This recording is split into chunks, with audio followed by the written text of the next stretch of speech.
We begin the news at this hour by telling you that telecommunication companies are sounding the alarm over potential disruptions to connectivity as construction progresses on the extensive Lagos-Calabar Coastal Highway. And just days after MultiChoice warned subscribers of technical downtime, telecom firms are voicing concerns about the impact of construction on their infrastructure. Telcos are urging for urgent dialogue with the Ministry of Works to address potential risks and implement robust mitigation measures. Now, while discussions with the government are pending, telecom firms are cautioning High-Tech Construction Company Limited, entrusted with the project, to proceed with care to avoid damage to critical national infrastructure. The Lagos-Calabar corridor serves as a crucial hub for submarine cables linking Nigeria to Europe, including the West Africa Cable System, Main 1, Glow 1, ACE, and NCSCS. The highway's construction has already led to the demolition of properties and recreational centers in Lagos, underscoring the project's magnitude and impact. The Lagos State Commissioner of Environment and Water Resources, Tokunbo Wahab, has clarified that developers of the properties demolished in Mende Villa in Mende on Saturday had been issued contravention notices since 2021, with the most recent served in November 2023. The commissioner mentioned that his predecessor, Mr. Tunji Bello, served contravention notices in 2021 to properties encroaching on the setback of the System 1 drainage channel on Mende Villa, Maryland. Now, Wahab says upon assuming his role in Governor Babajide Sanwo-Olu's term, that second term, he issued demolition notices to the same developers in November 2023. Earlier, we were joined on the news by Isabella Adedeji, resident of Mende. To Mende Villa Estate, that's not yesterday, but the week before, the Sunday before, and he engaged with us. Throughout that conversation, it wasn't anything about demolition, there wasn't anything about contraventions being served. It was a case of, I'm coming to listen to you. And he showed us the Lagos Master Plan and said, the survey that you say you have approval for, if we superimpose that survey on the Lagos Master Plan, a row of houses in Mende Villa 1 should be inside System 1, that's the Odo-Iyalaru Canal. So we're like, how is that possible?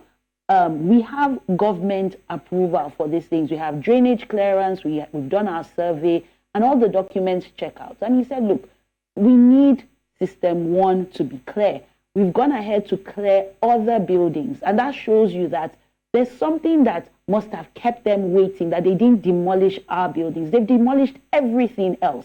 But he came and he engaged us, and he said, you know what, if you really claim that you have your documents and all of that, let's have your surveyor and a surveyor from government come and take the coordinates to see whether or not you encroached on the setback.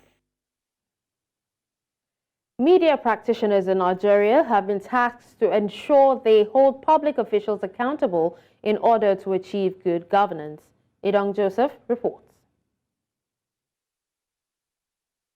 Press freedom has always been a heated topic of debate in many democracies, despite the role media plays in educating, informing, and protecting the rights of citizens worldwide.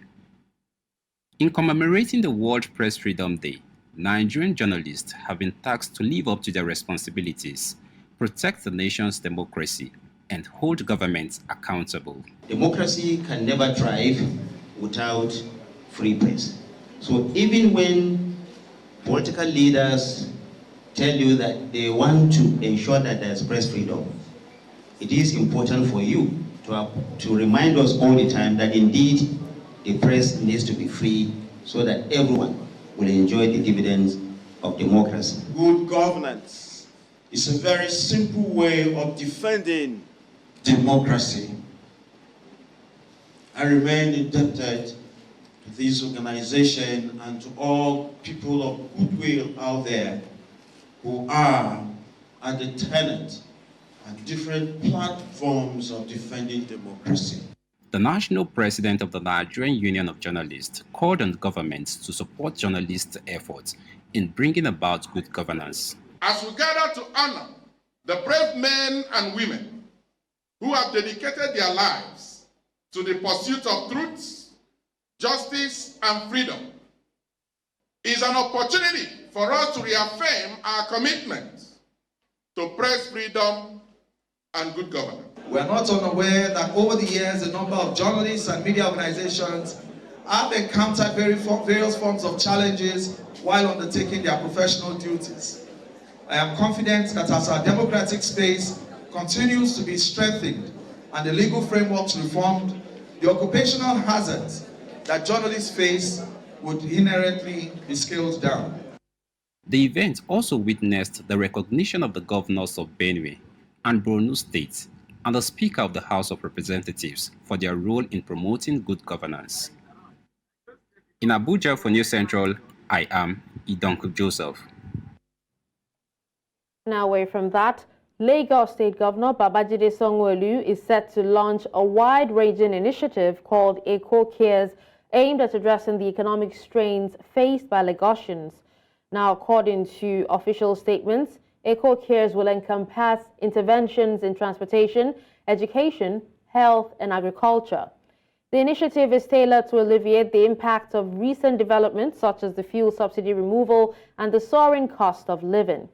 The Lagos State government revealed that Governor Sanwo-Olu has established a non-partisan Special Dispensation Advisory Council comprising distinguished individuals from various sectors, and the council, chaired by the governor himself, includes Deputy Governor Dr. Kadiri Obafemi Hamzat as an alternate chairman.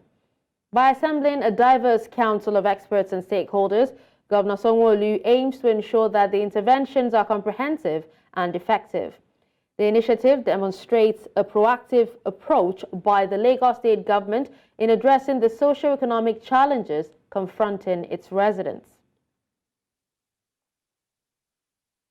Nigeria's Vice President Kashim Shettima is to depart Abuja to represent President Bola Tinubu at the 2024 U.S.-Africa Business Summit in the United States, hosted by Corporate Council on Africa. Now, the Vice President will join other political and business leaders across Africa, the United States of America, and beyond for the summit, featuring high-level dialogues, networking business sessions, and the plenary, all scheduled for the K. Bailey Hutchison Convention Center in Dallas, Texas. African leaders expected at the summit include the President of the Republic of Liberia, the President of the Republic of Malawi, President of the Republic of Angola, amongst others. Vice President Shettima is expected to speak at the Roundtable on African Infrastructure Investment, focusing on impact and returns.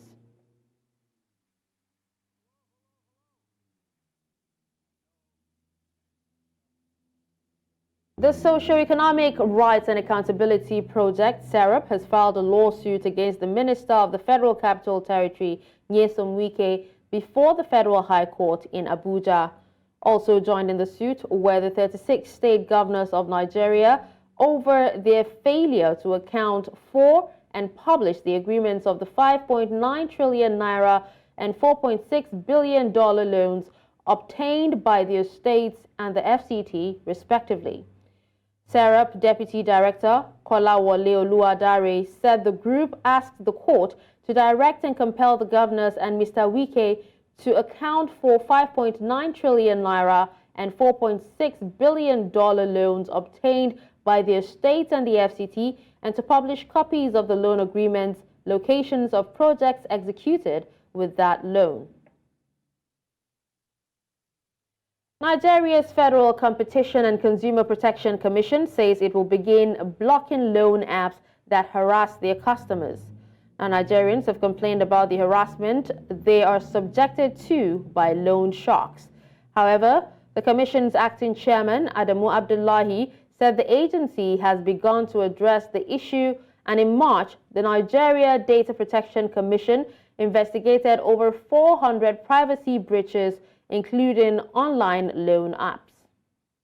Now to security matters. Concerns over amnesty granted to repentant terrorists in Borno State are escalating following the devastating attack on a military formation and multiple assaults on police stations.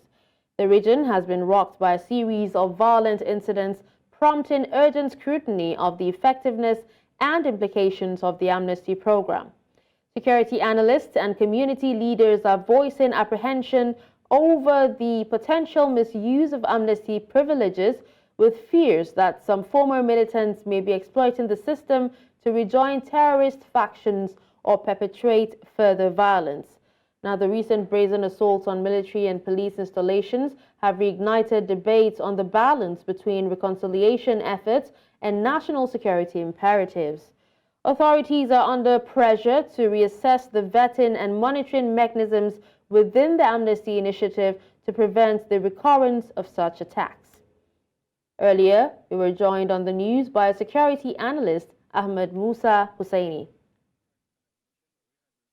Reintegration, that's DRR, for affected extremists in the northeast region, and usually these guys, they come to surrender to the authorities, and based on international human rights standards, when a militant or extremist surrenders to the authority, then he has the right to be actually be taken into custody, either be prosecuted or de-radicalized. And then recently, I think not recently anyway, more like around 2014, there was this effort between the European Union under their own security assistance in Nigeria to actually engage those either repentant or surrendered Boko Haram members, where they can be de-radicalized and then rehabilitated and reintegrated back into the society. And so that's actually 17-year-old Kanuri child Musa Zanna Mustafa has developed an artificial intelligence platform dedicated to preserving the rich cultural heritage of the Kanuri people and the historical Kanem Borno Empire. Kanuri is the dominant ethnic nationality in Borno State, northeast Nigeria. News Central's Umar Kirawa tells us more in this report. One of the longest standing kingdoms across the globe, the Kanem Borno, with its rich cultural heritage. Sustaining this is what this young Musa Zanna Mustafa is working on. Mustafa's initiative aims to ensure that the invaluable heritage of his community remains accessible to future generations in the digital age. There is an artificial intelligence Kanuri Empire, which can help in the preservation of Kanuri language. Also, there is Land Kanuri Bot, which is another artificial intelligence. It teaches a user Kanuri language. The young born from Burma developed the platform called Kanem Empire, which helps users to access information about the rich heritage of the Kanuris and also learn the language. I was just 4 when I lost my mother. I went to my father. He always used to work with his computer. I was inspired by the work he does, and that's how I started. He trained me on digital skills, artificial intelligence, among others. The young inventor showed me how the technology works, highlighting how he programmed the platform to provide information and answer questions about the Kanem Borno Empire. Although the Kanuri artificial intelligence platforms are not yet popular, amazement is the reaction of the Executive Secretary of Borno State Information and Communication Technology Development Agency, among others, in the state. The boy has done something great to the preservation of history and culture of Kanuri, which is fast degrading because of absence of this kind of a thing. But I've seen his application, which is very, very excellent. I believe that all the royal family will be proud to see these kind of things. And then this will actually teach us, and some of us that don't know about the history will also learn from this. A boy like this, at his teenage age, doing something like this, if he gets support from some responsible leaders, so when he grew up, he can do better than what he did now. Through interactive lessons and personalized feedback, learners worldwide can now embark on a journey to master the intricacies of the Kanuri language, fostering greater understanding and appreciation of linguistic diversity. This boy deserves a lot, and I am sure that every stakeholder who is proud to see Kanuri heritage is being promoted at the digital level, and as well to make sure that a lot of people have access to understand the Kanuri language and what it is about the history that we have. So he will make sure that he reward that boy with a huge reward. The boy you are talking about, we are just hearing it for the first time, and I want to believe in the next 1 week you will see, when we get his detail, you will see how the government will support him. The only aspiration of Musa Zanna Mustafa and his family is for the young talented boy to further his studies. I was very happy when I checked my JAM result and I scored beyond what it has been the cut-off mark. Unfortunately, I was not offered admission. I was very angry, and I need more support to further my education. He got 225 points in his JAM with 9 credit. Yet the university didn't give him admission. I'm not happy, so I'd be very grateful if the government would find admission for him and scholarship for him to study, particularly in either MIT or Harvard University. I know he has the capability to do that. A journey of 1,000 miles, they say, begins with a step. But most importantly, with adequate support, a journey as this might just be a wonder that will be written in the books of history. In Maiduguri for News Central, Umaru Kirawa. A very interesting report there, Umaru. Now, the Nigerian Police Force has called for the cooperation of the National Union of Road Transport Workers towards an effective policing system across Nigeria. The call was made at the inauguration of the union branch chairman and their executives in Asaba, the Delta State capital, South Nigeria. Austin Azu has details. Executives and members of the National Union of Road Transport Workers, Delta State Chapter, converged on the cenotaph, Asaba, the state capital, for the inauguration ceremony of the local government chairman and the executives of the union at the grassroots level. I solemnly swear, affirm that I shall be faithful. In his remarks, the State Commissioner of Police, represented by the Assistant Commissioner of Police in charge of Area Command, Asaba, expressed worries over recent security challenges across the state and sued for robust collaboration with the union towards an effective policy system across the state. In the same vein, the State Sector Command of the Federal Road Safety Corps also advised the union to educate their members on the rules of the road. Similarly, the representative of the State Commissioner for Transport urged the union members to work in line with the more agenda of the state government.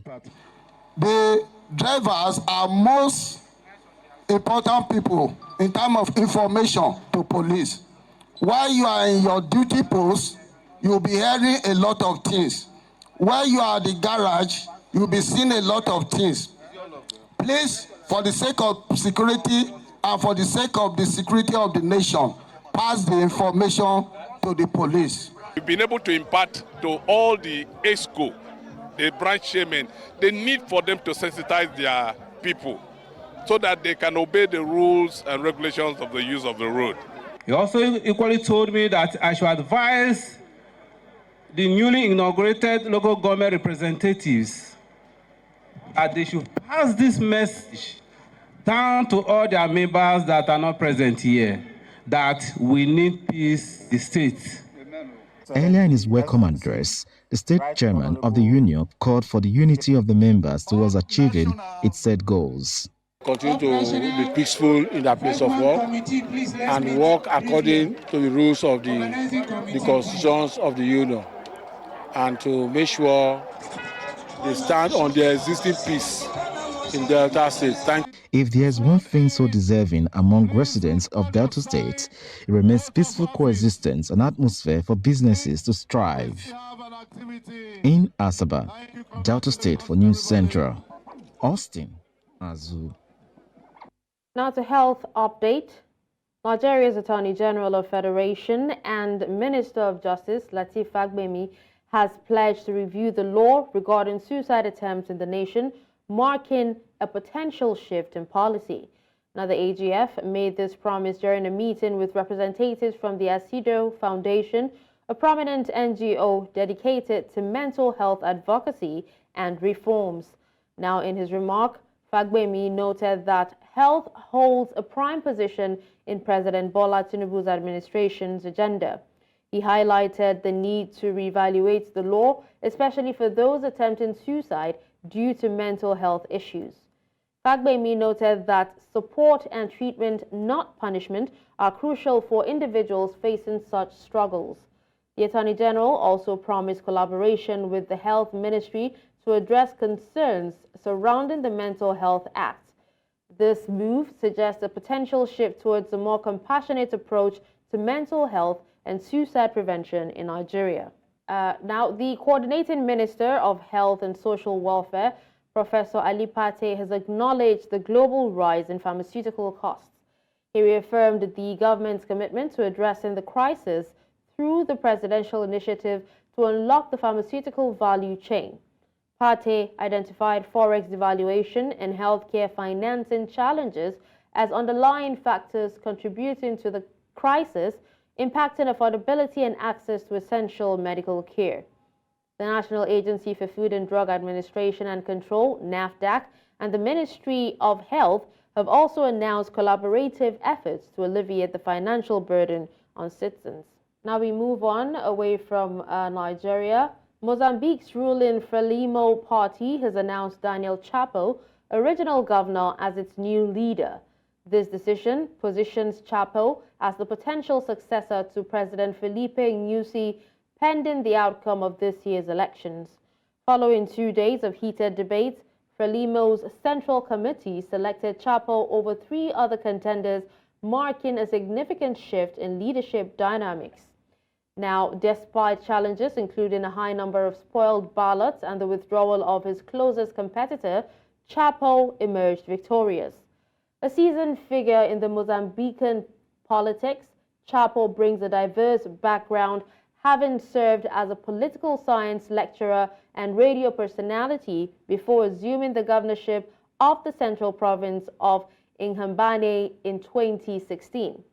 At just 47 years old, Chapo represents a generational shift within Frelimo, becoming the first presidential candidate born after Mozambique gained independence from Portugal in 1975. Uganda is to repatriate the remains of 2 Ugandan martyrs who were executed more than a century ago for refusing to renounce Christianity.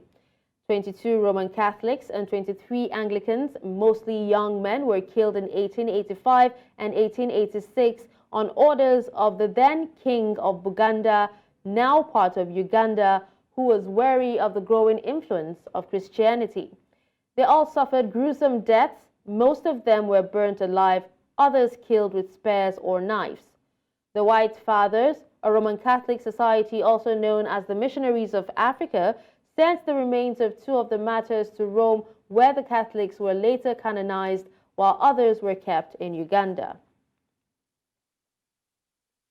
Chad goes to the polls today, Monday, in its first presidential election in 3 decades without Idris Deby, the former president, in contention. 10 men will be on the ballot, but Deby's son, Mahamat Idris Deby Itno, who seized power at the head of a junta on the day rebels shot and killed his father in April 2021, is widely expected to win. The election was supposed to take place in October 2022, but Itno opted instead to extend the rule of the junta in the vast Central African country. The decision led to protests that security agencies violently repressed, killing dozens in the process. Among his 9 opponents, the closest challenger is his Prime Minister, Sukse Masra, of the Les Transformateurs Party. Prosecutors in the Democratic Republic of Congo have launched a legal investigation into Cardinal Fridolin Ambongo of Kinshasa for making seditious remarks which has raised significant concerns. The Vatican claims to be actively observing the issue, and it is thought that the Archbishop serves as one of Pope Francis's primary advisors. Now, during his Easter Mass, Ambongo spoke out against the instability in the east of the country, where the army is fighting the M23 rebels, and this led to accusations of incitement. Since the end of 2021, about 2 million people have fled their homes due to ongoing conflict in the region of North Kivu. His remarks, according to the prosecution, are likely to demoralize soldiers in the east and incite abuse by the rebels who are opposing them. Egyptian state-linked media said a Hamas delegation at Gaza truce negotiations in Cairo has left and will return for more talks on Tuesday. The Hamas delegation has left Cairo on Sunday evening for Doha in order to conduct consultations and will return Tuesday to conclude the negotiations towards a truce in the war with Israel. The negotiators of the Palestinian militant group arrived in Cairo on Saturday.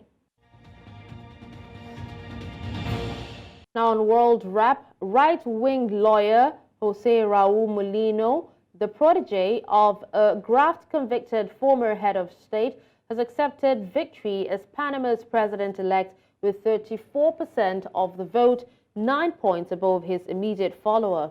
The Electoral Tribunal made the announcement after 90% of the polling stations had been counted. The new president will have to contend with deep-rooted corruption, a severe drought that has hobbled the economically critical Panama Canal, and a stream of U.S.-bound migrants passing through its jungles.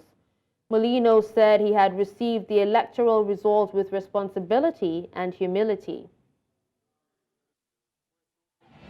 Para que con la guía de Dios yo pueda desarrollar todo nuestro programa de gobierno en beneficio del pueblo y cumplir a cabalidad, estableciendo un gobierno capaz, idóneo, honesto y sobre todo eficiente para poder resolver las ingentes necesidades de los panameños. Speaking at a Holocaust Remembrance Day celebration in the Yad Vashem Memorial in Jerusalem, Israeli Prime Minister Benjamin Netanyahu said nothing will stop Israel from defending itself. Netanyahu also denounced international criticism of Israel's war in Gaza, insisting that no pressure would stop it from defending itself. He added that when the Nazis killed 6 million Jews during World War II, his people were totally defenseless against those who sought their destruction. נאבקים בחזית כפולה. ראשית, במשטר הקנאי באיראן ובשלוחות הטרור שלו שחותרים בגלוי להשמידנו. שנית, בהתפרצות הר הגעש האנטישמי שיורק לבה רותחת של שקרים נגדנו ברחבי העולם. צריך לומר בפשטות, האנטישמיות שהייתה חבויה במדינות המערב מאז השואה חוזרת במלוא כיעורה. כמו בימים עברו, ההאשמות השקריות אינן מופנות כלפינו בגלל דברים שאנחנו עושים, אלא בגלל עצם העובדה שאנחנו קיימים. אבל לצערי, רבים בעולם מאמינים לשקרים הללו.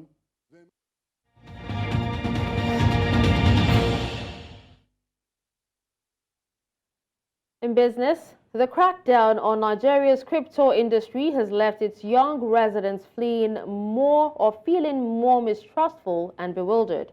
The Central Bank of Nigeria and the National Security Advisor are planning stricter regulations, marking a significant shift from the previous administration's approach. Despite this, Nigeria has shown significant interest and growth in cryptocurrency transactions, particularly in remittances. However, there are concerns about the impact of the crackdown on the industry's future and job opportunities.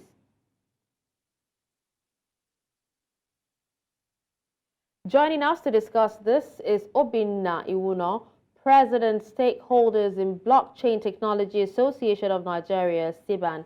Hello, Obinna. Thank you so much for joining us at this time. Hello, thank you for having me. Good afternoon. Good afternoon. All right, so we anticipate a meeting today between the SEC chief, Dr. Emomotimi Agama, and local and international crypto exchanges to discuss and seek consensus on the status of crypto in the country. What are your expectations?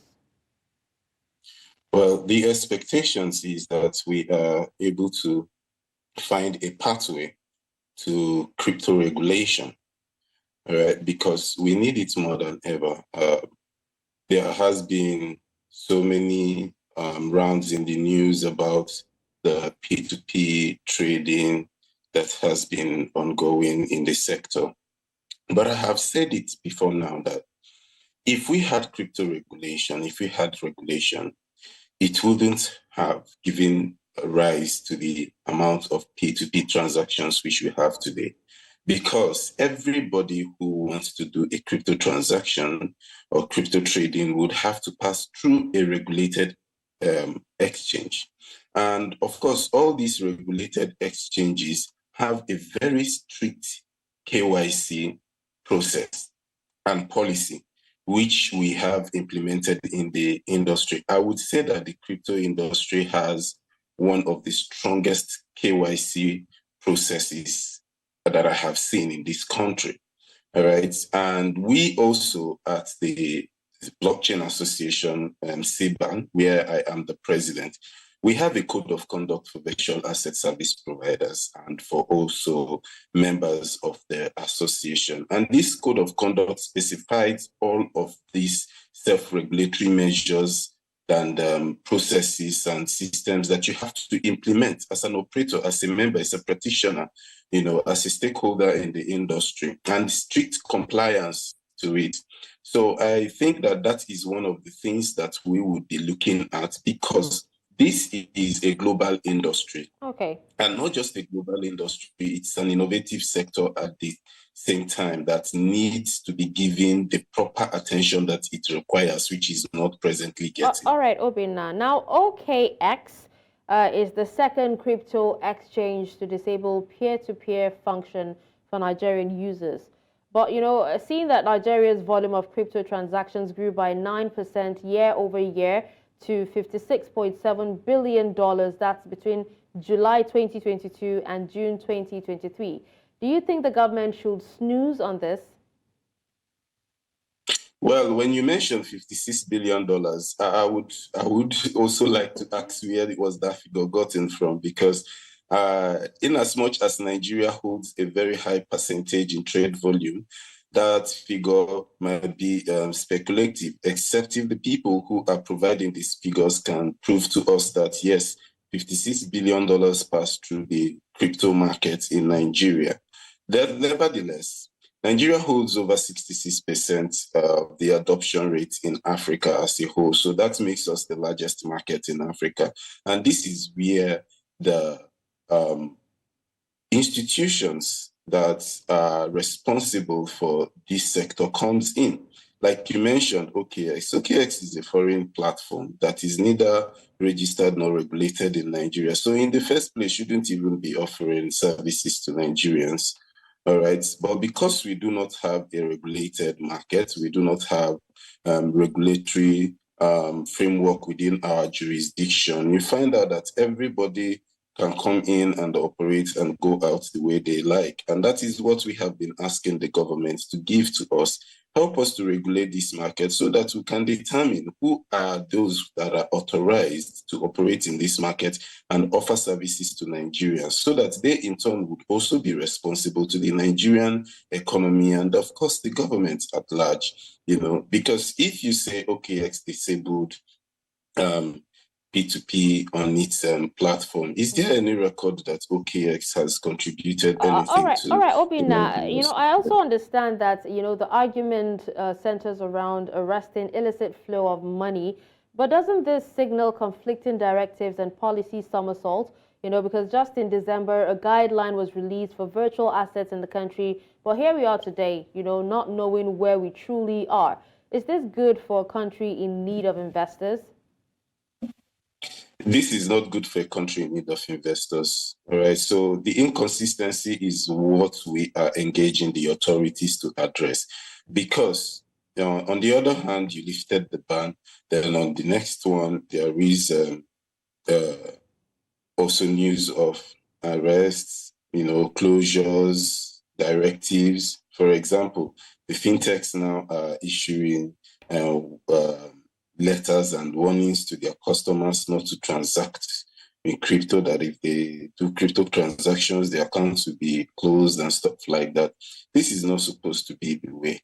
The way is that people are not supposed to be told not to transact crypto, but people are supposed to transact crypto through the right platforms, just as you have the platforms in other sectors that deals with finance. Crypto also deals with finance. So there should be the right platforms for crypto transactions, and that is the way to go. Because so sorry to cut you short here, Obinna, but time is not on our side, but we appreciate you for your time and also for speaking to us on this. Thank you.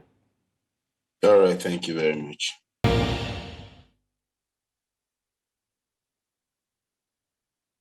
Now in sports, the Nigeria Table Tennis Federation has announced Kadiri Aruna, Ofyong Edem, Olajide Omotayo, and Fatima Bello as Nigeria's representatives at the 2024 ITTF African Cup and Olympics qualification tournament in Kigali, Rwanda from May 12th to 18th. Now each country is required to present 2 men and 2 women for the African Cup, while Egypt, the defending champions, will have 3 players in each category. Host country, Rwanda, will field 4 men and 4 women, and this year's NTTF-sanctioned event has drawn participants from 28 states competing in 14 different categories. Aruna, a finalist at the 2022 edition in Lagos, aims to rebound from injury and climb back up the ITTF rankings. Edem and Bello, experienced players, seek to replicate their past successes, while Omotayo eyes a strong showing after winning the 2019 African Games. And that's all at this hour. But before we go, let's take another look at some of our top stories. We told you that telecommunication companies cry out over potential connectivity disruption. We also told you that Lagos State Governor Babajide Sanwo-Olu set to launch Eko Cares initiative. Finally, you heard that Chadians vote in its first presidential election polls after 3 decades. Send your eyewitness report to the WhatsApp number on the screen. Do follow us on social media. We are at News Central TV. You can watch News Central live on DSTV channel 422, StarTimes channel 274, Avo TV, and YouTube. Many thanks for watching. I'm Darshan Usman.